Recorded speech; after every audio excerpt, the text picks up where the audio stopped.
Hello guys, a very good morning. আজকে হলো day 154। আজকে না খুব সকালবেলায় আমার হাজব্যান্ড কাজে চলে গেছিলো, তো সেই জন্য বাড়িতে আমি একাই ছিলাম। আজকে দিনটাও খুব বোরিং হিসাবেই কেটেছে।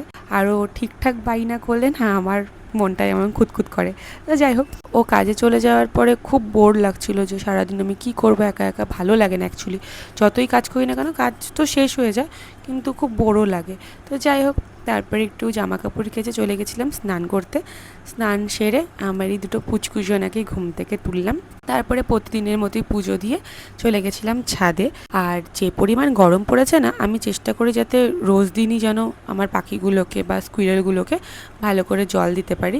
জলের বোতলটা রাখার সাথে সাথেই দেখি পাখিগুলো চলে এসেছে, কারণ সত্যি কদিন ধরে না প্রচণ্ড গরম পড়ছে। যাই হোক, হাজব্যান্ড তো আজকে ব্রেকফাস্ট করে যায়নি, তাই এসে ব্রেকফাস্ট করে গেল।